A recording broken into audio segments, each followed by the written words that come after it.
Coco Gauff has hilarious comment about why she likes watching Daniil Medvedev. Coco Gauff reveals she likes to tune into Daniil Medvedev's matches for one simple reason, and that's never knowing what the Russian will do on the court. On Friday, the United States team held its pre-tournament press conference at the United Cup. After answering several questions about her preseason and state at the start of the 2026 season, Gauff was asked if she could reveal her favorite players to watch.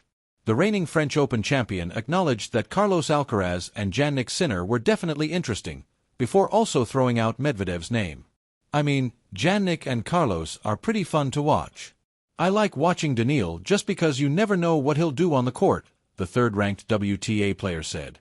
Gauff's comment about Medvedev may be funny, but it is 100% true at the same time. Over the years, the Russian has delivered numerous viral moments on the court that came during his outbursts and meltdowns.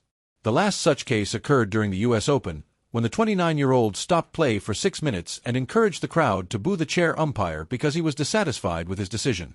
Gauff on her opening United Cup match. The United States will launch its United Cup title defense on Saturday by taking on Argentina. In the ties women's singles match, Gauff will clash against world number 66 Solana Sierra. The two-time Grand Slam champion has no previous meetings against the 21-year-old Argentine. The American enters as the big favorite, but insists that she won't take her rival for granted. "I think it's always tricky playing someone you never played before. So I guess I'll just take it match by match. I haven't really looked forward to Jessica's match next, because it's next. But for Solana, I know she can serve well. I haven't played her. Feisty player, so I know I have to compete for each point," Gauff said. Coco Gauff has watched a lot of tennis in her life.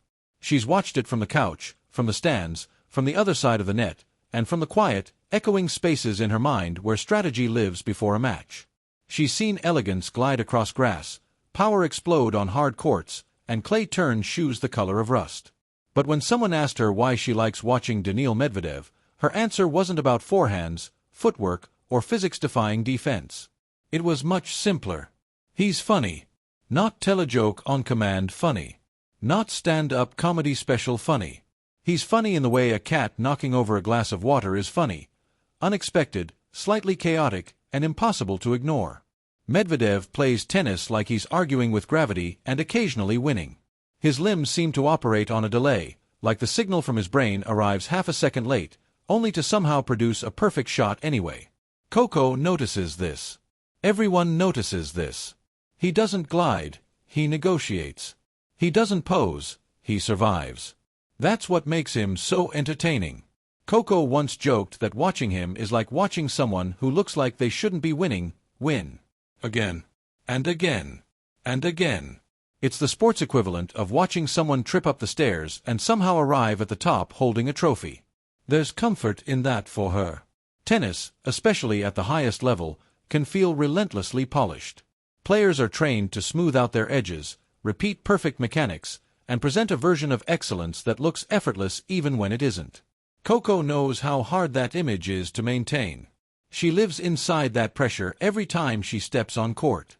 Then there's Medvedev, flailing slightly, complaining loudly, arguing with the universe, and still dismantling opponents with surgical precision.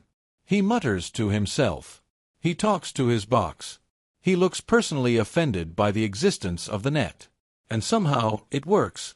Coco likes that it reminds her that there's more than one way to be great. Watching him, she doesn't feel like tennis has to fit into one aesthetic. You don't have to look smooth to be brilliant. You don't have to be graceful to be dominant. You can be awkward, irritated, sarcastic, and still a champion. There's also the honesty. Medvedev doesn't hide his emotions, and Coco appreciates that. When he's annoyed, the world knows. When he's amused, it slips out sideways. Tennis crowds love or hate him for it, but they never accuse him of being boring. Coco finds that refreshing in a sport where players are often taught to keep everything locked behind a neutral expression. She's still young, still learning how to balance passion with composure, how to care deeply without letting it consume her. Watching someone who openly wrestles with those same feelings, and thrives anyway, feels oddly reassuring. Sometimes, she watches him just to laugh. A desperate slide.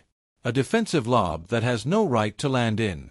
A look to the sky that says, "I don't know how that worked either." In those moments, Tennis feels lighter. Less like a job. More like a game again. Coco Gauff understands brilliance. She lives inside it. But she also understands joy, and Daniil Medvedev, in his wonderfully unorthodox way, brings joy simply by being himself on court. That's why she watches. Not just to learn, but to smile.